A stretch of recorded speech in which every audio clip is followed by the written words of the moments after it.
Hello, church. So, you know, the CDC recently updated guidelines for people who've been vaccinated, particularly those living and working in areas of high rates of transmission of COVID 19.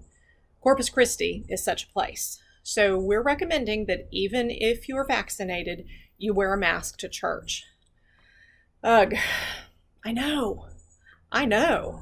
Many of us got vaccinated in hope that we could stop walking around with a piece of cloth covering half our faces or one of these things.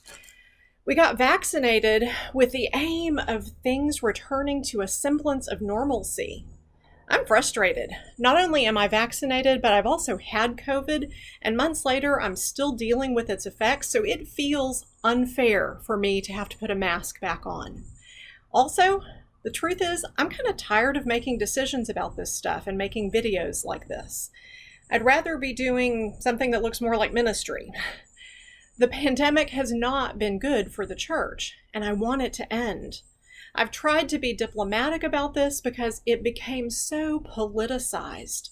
But y'all, if you're not vaccinated, go do it. It's not perfect, but it's better than getting the stupid virus. Our leadership team that's been working out protocols for our church never imagined when we started in March 2020 that we would still be at it well into 2021. And even among that group of decision makers, we don't all agree with how to approach this now. So I've arrived at recommending, not requiring, masks for all in worship. But you've got the freedom to choose. So here's the thing. The population of Nueces County is less than 50% vaccinated. Our hospitals are at capacity, and you may be thinking, well, that's not my fault, which very well may be true. But to think that it's not your problem just because it may not be your fault is a mistaken reasoning. What if you need medical care or someone you love needs medical care at one of our local hospitals and there's no room?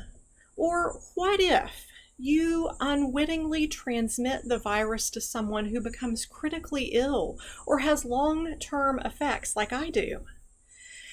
As Christ followers, we are called to love our neighbors as ourselves, and there is no clause in there about only doing so when it's easy, convenient, or fun. There is evidence that vaccinated people can contract and spread the virus, particularly with this new virulent Delta variant in our midst.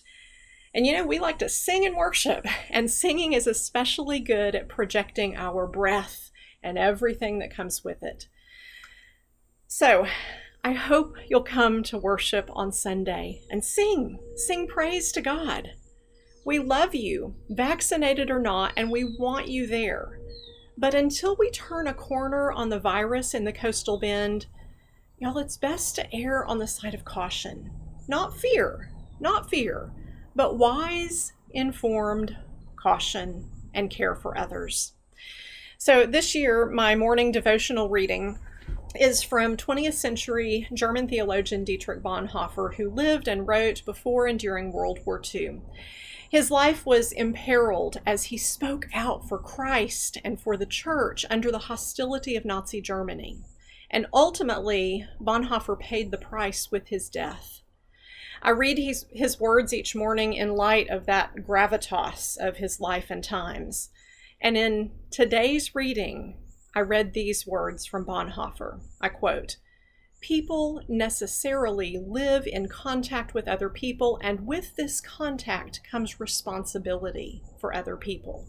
Concrete responsibility means to act in freedom, to decide for oneself," Bonhoeffer goes on, saying, "to act and take responsibility for the consequences of one's action.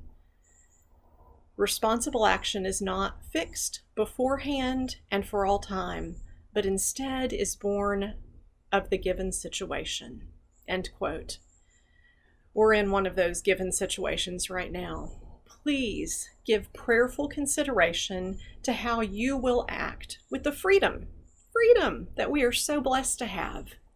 I hope to see you Sunday. The Lord bless you and keep you until we meet again.